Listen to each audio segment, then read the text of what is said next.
আজ থেকে ঠিক 1 বছর আগে আরজি করের মতো নৃশংস ঘটনা শুধুমাত্র পশ্চিমবঙ্গ নয়, গোটা ভারতবর্ষের মানুষকে ব্যথিত করেছিল। সবার মনে একটা গভীর ছাপ ফেলেছিল। আমাদের দল, আমাদের নেতা নেত্রী, আমাদের সরকার, আমাদের মাননীয় মুখ্যমন্ত্রী নির্যাতিতা বোনের পরিবারের প্রতি আজও সবার সমবেদনা অটুট।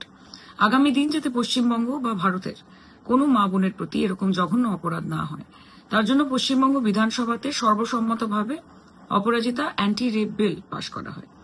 কিন্তু অযৌক্তিক এবং তুচ্ছ কিছু কারণ দেখিয়ে এই বিলটিকে ফেরত পাঠিয়ে দেওয়া হয়েছিল। আমরা চেয়েছিলাম যে এই বিলের মাধ্যমে প্রথমত ধর্ষকের কঠিনতম শাস্তি হোক। আমরা চেয়েছিলাম যাতে নিরপেক্ষ এবং কঠোরতম তদন্ত হোক এবং বিচার প্রক্রিয়াকে আরো দ্রুতগামী করার জন্য fast track trial court.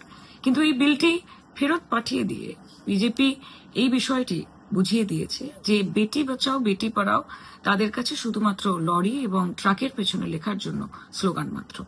Narendra Modi বা তার দেওয়া এই ছোট ছোট চৌকিদাররা আদতে বিচার চায় না, তারা নাটক চায়। অপরাজিতা অ্যান্টি রেপ বিলের মতো একটি দৃষ্টান্তমূলক বিলকে আটকে দিয়ে বিজেপি বুঝিয়ে দিয়েছে যে তারা চায় ভারতবর্ষের মহিলারা ভয়ে থাকুক, তারা অসুরক্ষিত বোধ করুক এবং ধর্ষকরা গায়ে হাওয়া লাগিয়ে ঘুরে বেড়াক। এটাই বিজেপির দ্বিচারিতা, এটাই বিজেপির আসল চরিত্র। আজ থেকে ঠিক 1 বছর আগে আরজি করের মতো নৃশংস ঘটনা শুধুমাত্র পশ্চিমবঙ্গ নয়, গোটা ভারতবর্ষের মানুষকে ব্যথিত করেছিল। সবার মনে একটা গভীর ছাপ ফেলেছিল। আমাদের দল, আমাদের নেতা নেত্রী, আমাদের সরকার, আমাদের মাননীয় মুখ্যমন্ত্রী নির্যাতিতা বোনের পরিবারের প্রতি আজও সবার সমবেদনা অটুট। আগামী দিন যাতে পশ্চিমবঙ্গ বা ভারতের কোনো মা বোনের প্রতি এরকম জঘন্য অপরাধ না হয়, তার জন্য পশ্চিমবঙ্গ বিধানসভাতে সর্বসম্মতভাবে অপরাজিতা অ্যান্টি রেপ বিল পাশ করা হয়।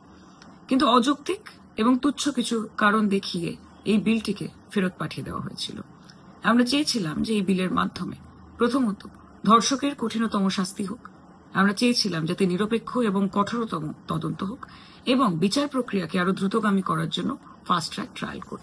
কিন্তু এই বিলটি ফেরত পাঠিয়ে দিয়ে বিজেপি এই বিষয়টি বুঝিয়ে দিয়েছে যে বেটি বাঁচাও বেটি পড়াও তাদের কাছে শুধুমাত্র লরি এবং ট্রাকের পেছনে লেখার জন্য স্লোগান মাত্র। নরেন্দ্র মোদী বা তার দেওয়া এই ছোট ছোট চৌকিদাররা আদতে বিচার চায় না, তারা নাটক চায়। অপরাজিতা অ্যান্টি রেপ বিলের মতো একটি দৃষ্টান্তমূলক বিলকে আটকে দিয়ে বিজেপি বুঝিয়ে দিয়েছে যে তারা চায় ভারতবর্ষের মহিলারা ভয়ে থাকুক, তারা অসুরক্ষিত বোধ করুক এবং ধর্ষকরা গায়ে হাওয়া লাগিয়ে ঘুরে বেড়াক। এটাই বিজেপির দ্বিচারিতা, এটাই বিজেপির আসল চরিত্র।